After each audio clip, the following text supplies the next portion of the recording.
Inshallah, in this episode, we'll be going over the Adhkar, which are related to the home. The Messenger sallallahu alaihi wasallam says that when a person enters their house, they should take the name of Allah subhanahu wa ta'ala. This could be as simple as saying Bismillah, in the name of Allah. If they do that and remember Allah, bi'idhnillah, there will be no place for Shaitan to enter with them. Shaitan will not have an abode for the night, nor will he partake in their food. Also, it's extremely important whenever a person enters their house to make salam. Allah Jalla wa Ala says, فَإِذَا دَخَلْتُمْ بُيُوتًا فَسَلِّمُوا عَلَىٰ أَنفُسِكُمْ.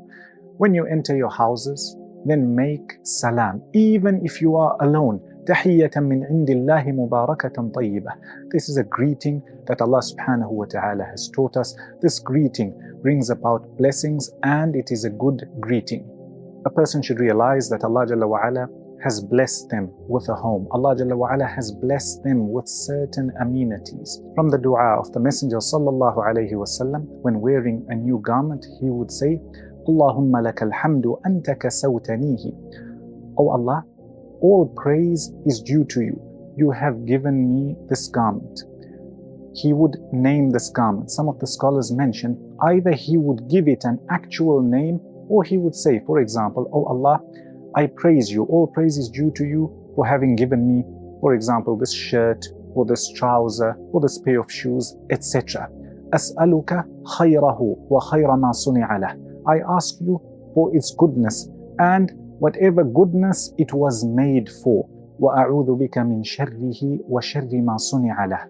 And I seek your protection, O Allah, from its evil and the evil it may have been created for. Notice how in the life of a Muslim, every single step that they take, whether it's to do with their acts of worship or their daily life, there's always this connection with Allah subhanahu wa ta'ala. And this is in the form of these adhkar. When a person eats, the Messenger sallallahu alayhi wasallam says that he should remember Allah subhanahu wa ta'ala. He should say Bismillah, in the name of Allah. And in case a person had to forget and he remembers whilst he's eating or after he's eating, he says Bismillahi fi awwalihi wa akhirihi, in the name of Allah, at the beginning and at the end. When a person finishes eating, from the dua of Rasulullah sallallahu alayhi wasallam, he would say, Alhamdulillahi kathiran tayyiban mubarakan fi. Praise be to Allah. Praise in abundance, the purest of praise, the best of praise. غَيْرَ مَكْفِيٍّ وَلَا مُوَدَّعٍ وَلَا مُسْتَغْنًا عَنْهُ رَبَّنَا. This praise that we have praised Allah is not enough. And we are still in need of Him. We are unable to carry on without Allah subhanahu wa ta'ala. Notice how these adhkar and these du'as again place emphasis on understanding that whatever we have is from Allah subhanahu wa ta'ala. And this should also be a reminder for us that at any time these bounties may be taken away from us. It should also be a reminder for us to remember those who are less fortunate. And it should also be a reminder to us that we will be asked about these bounties. How did we use them? Were we grateful? Were we not grateful? All these things come with questions. That's why Allah Jalla wa Ala says in Surah Al-Takathur, ثُمَّ لَتُسْأَلُنَّ يَوْمَئِذٍ عَنِ النَّعِيمِ. You will most definitely be asked on the Day of Judgment about every single bounty you've been given. Some of the scholars mention that one of the reasons for revelation when it comes to this verse is the Sahaba radiyallahu anhum were given water, cold water, and Rasulullah sallallahu alayhi wasallam told them that you will also be asked when it comes to this water. So it's important for us to thank Allah subhanahu wa ta'ala. With our tongues, acknowledge that these gifts are from Him, and whatever bounties He's given you, part of this thanks is to use these bounties in a way that pleases Him. The Messenger sallallahu alayhi wasallam teaches us that when a couple are coming together, person should make dua for them. From these du'as, person says, Barakallahu laka, may Allah subhanahu wa ta'ala bless you, wa baraka alayka, may His blessings descend upon you, wa jama'a baynakuma fi khayr, and may Allah subhanahu wa ta'ala gather you in goodness. Again, look at how this bond of marriage, this nikah, people coming together for the sake of Allah subhanahu wa ta'ala, it's extremely important that they start off on the right foot. People are making dua for you. Allah Jalla wa Ala says that this covenant is something serious. It's a heavy covenant. وَأَخَذْنَا مِنْكُمْ مِيثَاقًا غَلِيظًا. Hence a person should make sure to start off their nikah as well as their marriage on the right foot in the obedience of Allah subhanahu wa ta'ala. The Messenger sallallahu alayhi wasallam says that when a person becomes intimate with their spouse, if they had to recite the dua, they begin in the name of Allah subhanahu wa ta'ala and then they say, Allahumma jannibna shaytan. Oh Allah, protect us from shaitan. Wa jannib ash-shaytana ma razaqtana.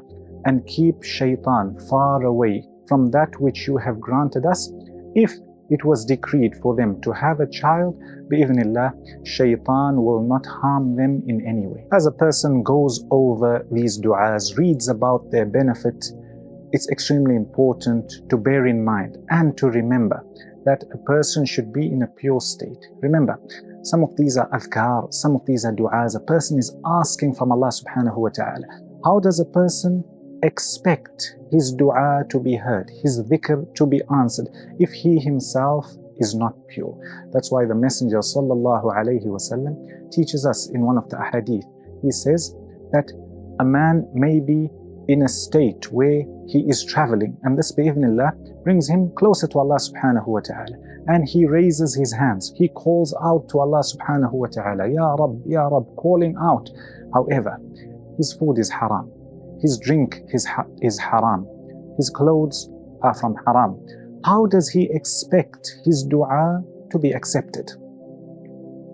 Also, the Messenger sallallahu alayhi wasallam informs us that Allah Jalla wa Ala is pure and He only accepts that which is pure. So when you recite these adhkar, when you memorize these adhkar, when you ponder and reflect and put these adhkar into practice, ask yourself, if I'm not seeing the fruits and the benefits, maybe there's something else going on in my life that may be preventing me from attaining the mercy of Allah subhanahu wa ta'ala, as well as the benefits of these adhkar.